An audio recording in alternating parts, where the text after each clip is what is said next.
Welcome. So, time to show you how to do a bit of remote pair programming, but using the SaaS MOOC VM and doing it with a bit of Bitbucket Pong is the what we'll be using here. So let me go to screen share. I've got my pair partner Thomas is with me. Say hello to everyone, Thomas. Hello, everybody. And we're all set up in the Hangout. I'm clicking on the screen share button and choosing one of my desktops to share.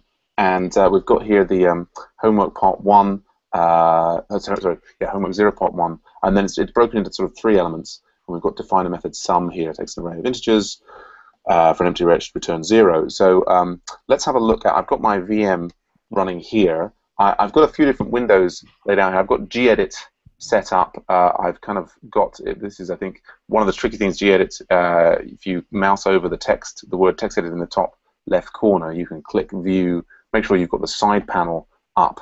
I think that's really handy. And then make sure that the orange folder is clicked at the bottom, and then you can sort of easily navigate your different files. I've got the, what is it called here? We've got the little command prompt up in a couple of places. I'm going to open IRB down, but I think having this is really handy for just sort of experimenting with little bits of Ruby on the command line there. And then you can be running your Ruby code from one window and experimenting in another. But so let's go back to the. What we need to do is go and check out Bitbucket. I guess how should I start? Let's go and see. So the nice thing about Bitbucket is they provide some private repos for free. I'm going to start on Bitbucket here, doing create, and I'm going to say this is homework 0, let's say, and called Ruby intro. Well, let's just call it Ruby intro here, and say this is homework 0 for edX169 MOOC. It's a private repository. We can use Git. That looks pretty good. So I'm going to create the repository there. Now, what I'm going to do is I'm going to take the URL of that repository. I'm going to copy that, and I'm going to go back to my VM. And here I'm going to do git clone, and I'm going to use the Control and Shift to paste in the Bitbucket repo there. And what's going to happen here is I'll have to remember my Bitbucket username and password. There we go. Yes, and I've cloned an empty repository. Let's see, we go in there. It's called Ruby intro, and we can see there that now. I mean, at the moment it hasn't got anything in it.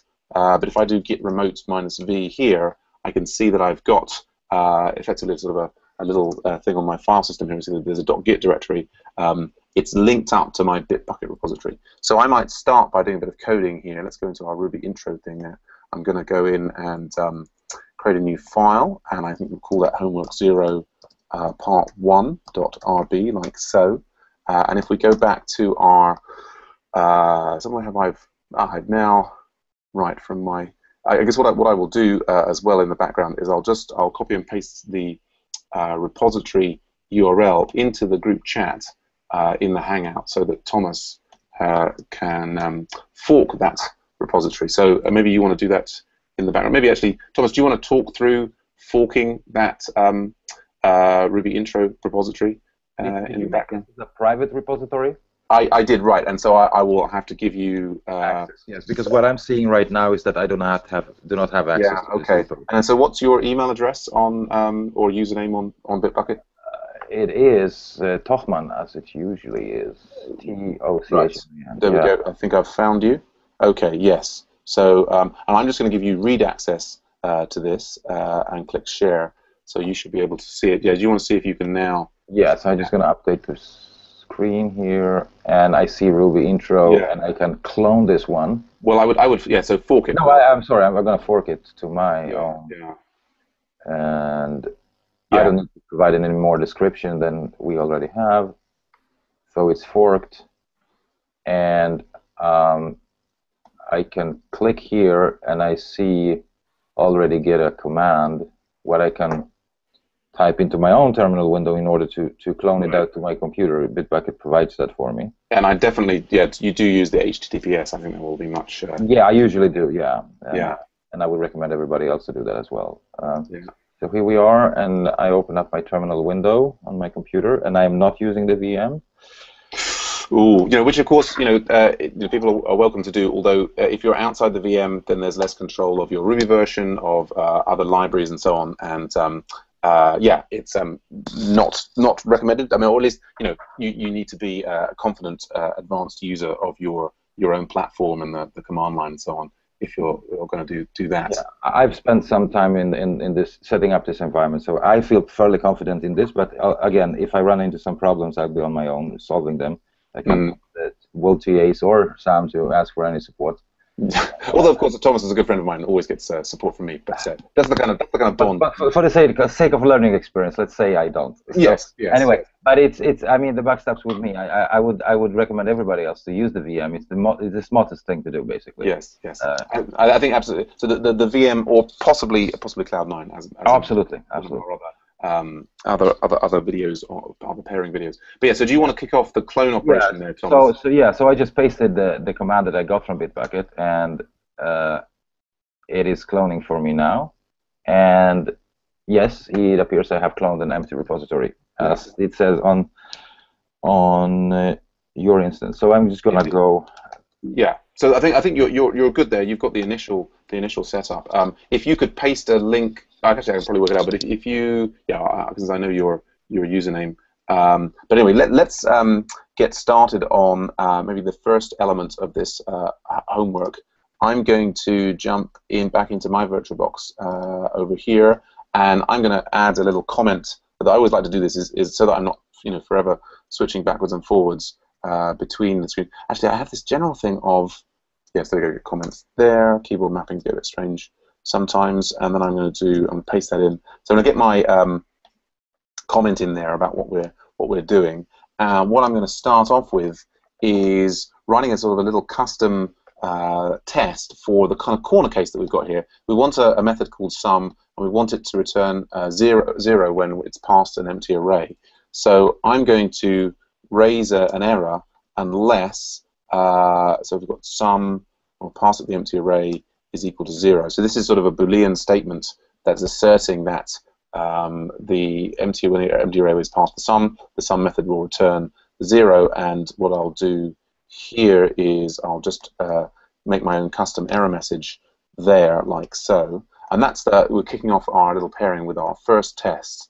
So I'm going to save that file, and I'm then going to run that homework 0 part1.rb, and I get an error message here which is undefined method sum. So this is, we always want our tests to fail initially to see if they're doing the right thing.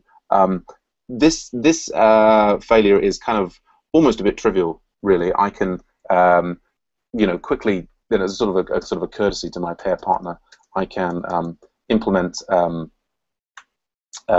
little method there, and we'll get another kind of error message. We could be swapping driver navigator roles here to the extent that we're comfortable with these messages. One that we didn't have a method, now that we have the wrong number of arguments. As a sort of a courtesy to the pair partner, you can just get these done, so we know that there's, the actual test itself is doing what we expect. I'm going to run that again. So now we get back. Now it's failing on the actual test that I've created. I've got a hand-rolled little test suite here, which is saying that in the corner case, it's not doing what we expect. Now what I'm going to do here is we've got git status. I'm going to do git add the file like so, and then I'm going to do git commit -m, and so we've got, this is my testing empty array returns 0, like so, and then I'm going to do git push origin master, like so, and that should push that up to my Bitbucket account, like so. And now this is a point at which we can swap driver navigator roles. So we'll go over to Thomas. Now, Thomas, are you set up? Do you want to do git remote -v and check if you're which remote repositories? Yeah, I haven't set you up yet, but so just to check, the only thing I have now is my origin. So I'm gonna go git remote add Tansaku and paste your address of this, the URL of your repository. That's right. Great. And so I'm going to go git fetch Tansaku just to get all the branches of your repo. And well, we only have one branch now, so I just going to automatically go git pull Tansaku master, right? Yeah, you've got a OULL. Yes, I do. And that's what's having a friend watching my back is all about. Indeed, indeed. You got my 6 there. Cool. Yeah, as you've got mine. Indeed. Yes. All right. So you now should have. Now you should be able to run, Ruby homework 0 part 1.rb there and see the same error that I had on my system. Yes, and I do. And we'll just stop there to mention for people watching that the note here is that actually Thomas hasn't just taken a copy of my code. He's got a copy of his. It's going to be ultimately on his separate repo that he can push back to.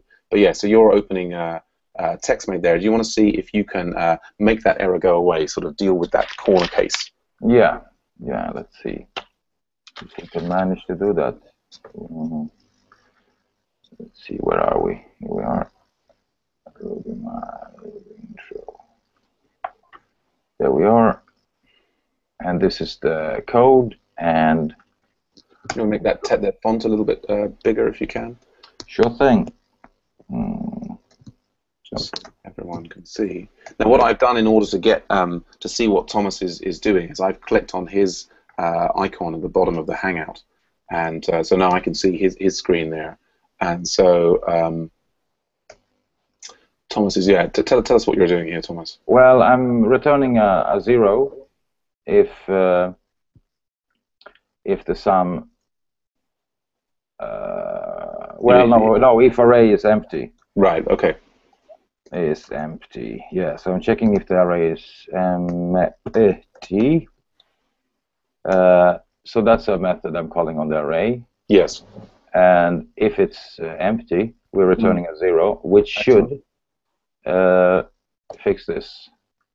This hand-rolled test. Yes. Let's see. So if you want to save that and run that, we'll note there that one might not necessarily know the methods like empty. Do peruse the Ruby documentation. We could also be checking for array size is equal to 0. Other things there. As you get to know the Ruby methods better and better, you'll. And a really good way to get to know those methods is either as Sam mentioning the documentation or Stack Overflow. Answers for everything. Absolutely. So let's kick off this little run there. And so the fact that we get no output here indicates that there's no error. It means that our test is passing. So do you want to now swap from being an implementer to being a tester there, Thomas, and add an additional test that I will then see if I can make pass? Yes. So I'm just going to lazy copy your test first here and add it on the next line. And we say that unless sum is, we have 3 integers in the array, 1, 2, and 3, and that should equal 6 if they're summed together, and it should raise an error if. Yeah, and so we might want to update the error message so that it reflects the. Good so job. Let's say. Do you want to put 1, 2, and 3? This is one of the dangers with the hand-rolled tests is that I noticed there in line 8 that you've still got, it says sum empty array is not equal to 6. And so you might want to update that as we go on in the course. We'll be looking at powerful testing frameworks such as RSpec that handle all this for you. Absolutely. Thanks for catching that. So my pleasure. So let's just make sure that this test is failing in the way that we expect. I think we need to just run. And it does. Yeah. So this is another critical part, as we'll see as we talk more about testing going forward in the course, is making sure that the tests fail in the way we expect before we make them pass. And doing this sort of ping pong that we're doing here, making sure that different people have responsibility for seeing the test failing and making the test pass is one of the ways in which pair programming can really improve the quality of the generated code. So yes, do you want to get that pushed into your repo there, Thomas? Yes. So I'm just going to go git add this little file here. I could do git add dot, but Yeah, we don't want to necessarily pull in the other random files on the system. Yeah, so git commit with a message made test pass and wrote second test for some of well. Some of it, right? That's fine.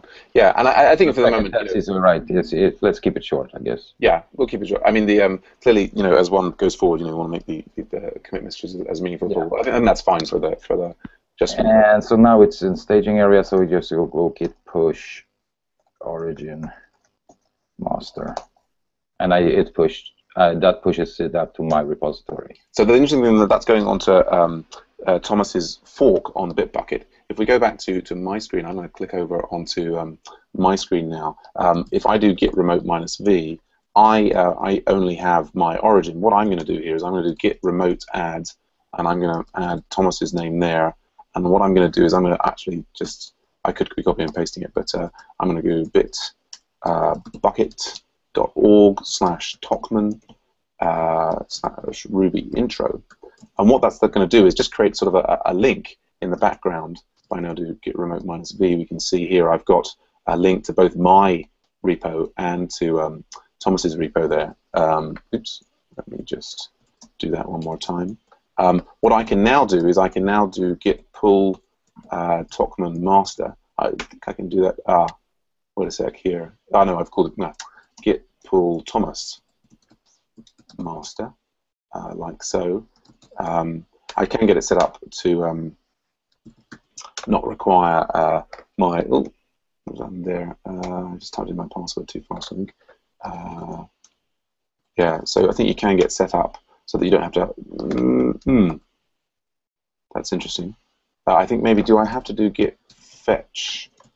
Thomas, I think what it probably is that you haven't shared your repository with me, I think. Oh, well, just out of curiosity, why are we using private repos? Well, we're using private repos just because we would prefer that the solutions to the homeworks were not in public repos. I mean, I think GitHub is fantastic, and we use it for all of our local open source projects. But for the homework, still at the moment, we would like the solutions generated. Yeah. So should we just go and look on your screen? And you're going to have to teach me how to do this.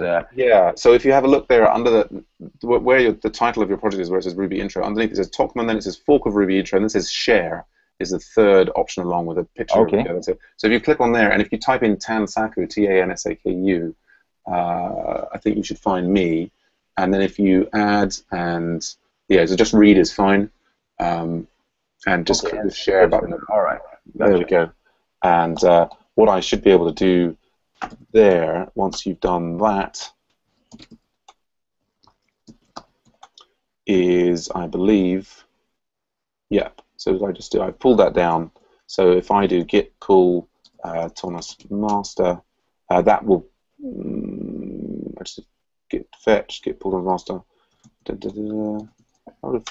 ask me to authenticate again, which can be, there we go. I've now got your code. If I now do this, I get exactly the error that you had. So we can see how, at least on the first back and forth, it can take a little while to get set up. Once all the permissions are sorted out and so on, it can proceed quite quickly. Here, let's see, we'll reload that file. We've got all Thomas's things. Now I could, for example, just do a little one-undermanship and hard code a solution there, which is a bit sneaky of me. Let's now, oops, get the right key and run that again. And so now that's passing, even though I haven't done the work that I'm supposed to be doing. But that's a sort of a check. Do we have a persistent enough test? Are the tests really checking for a variety of different cases? So what I'm tempted to do here is, having done that, is add an additional test case here based on Thomas's first test case. I'm going to run that, check that I get the appropriate error. here I'm kind of sort of saying, oh, well, that was a good test, Thomas, but look, I've made it pass a little bit easily. And there can be a sort of a camaraderie there, or a little one-undermanship, as it's sometimes called, where we sort of expose the flaws in each other's tests. I'm going to do git status there, and do git add HW0 like so, git commit -m, and so this is hard-coded test to pass, and added another git push origin and master. And so now we can swap back over my username and password there into Bitbucket, and that should go up. So if we swap back, and of course, what I forgot to do, this is very important for the recordings, is I forgot to switch over the screen share there. So that's a shame, but let's But I had you on, so. Oh, you have me on. So maybe they got that. Okay, fair enough. We won't worry. But we'll make the history of these commands all available for people. But yeah, so going back over to Thomas. Yes, if you want to do and we can show now hopefully how the thing speeds up. So Thomas does git pull sampling master. He's doing exactly my code. Yeah, and TextMate is returning reloading everything for me. Okay. Great. But if you just want to run and make sure you get the same test before you do any changes to the code. Yes. And you still have the same error. So if you want to then make a change there to see if you can get my test to pass. Yeah, well, let's try to use a method on the array that is called. Should we go with sum? Yeah, let's see if we can use sum. Sum. Yeah, I don't know if we should require active support on this one, but let's see. Well, let's see if it works. Mm. Save it and run from the command line. Yes. So. Yeah. I think. Why don't we show how it's done with each? I think that's a nice Ruby paradigm there. Just. That would be each, and then. So we could do each, and we could open the curly parentheses, and we could do the element. Just call it E or whatever. A is good as well, and then do sum plus equals A.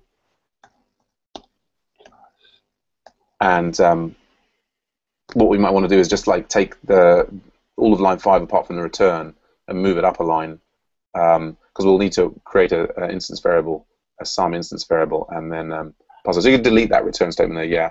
On the previous line, we'll need sum equals 0, and then on the final line, we'll need a sum statement, I think. Like this? Yeah. And so this is it, and yeah, go on and then hit return, and I think that each method will not necessarily return sum, so we'll need to do return sum on line 7. Yeah, so just. You can type the word sum, or of course the return statement being optional there on line 7. But no, line 6 is fine as it is, I believe. Okay. And, go on. Yeah. All right. Okay. So and now I go return sum. Sure. Okay. And you could save that and run and see if the test pass. It seems to do. All right. Yeah. Do you want to push that back to me one last time, and we'll wrap this up? So we're just gonna. Well. Okay. Yeah. Use the same commit statement there. I think we need to. Oh yeah. You're running out. That's good. That's good. Yeah. Added a method to some things up. There you go. Git push origin master. Yes, sir. It's up. All right. Great. And then back over to me. And now hopefully I can just do a quick. Make sure you switch to your screen as well. Yeah, we're on my screen, and there we go. I don't use Bitbucket so much, so I haven't got my username and password sort of built in, but I've got that. Let's run the code for this, like so. That all seems to be passing. We'll go and reload the thing. I'll just, final refactoring. In Ruby, the return statement's optional there. But so this is a nice thing about having a little test suite, is we've done a little refactoring there, like we've saved that. I can rerun it again. I can see that all of my tests are passing. So I think that about sums it up. I could just git commit -am refactored out the return statement. I can do git push origin master, and that's all up on the system. And so Thomas can pull that. I mean, the other big advantage about doing sort of a Pong over Git like this is you see the code running on two different systems. Is an extra sanity check that there isn't something untoward on either system that's making things go crazy. So there we go. Thank you so much, Thomas. I'm really glad we could demonstrate that Pong using Bitbucket. It really is Git Pong. And yeah, looking forward to pairing with you again very soon. Absolutely. Always a pleasure. All right. Bye for now, everyone.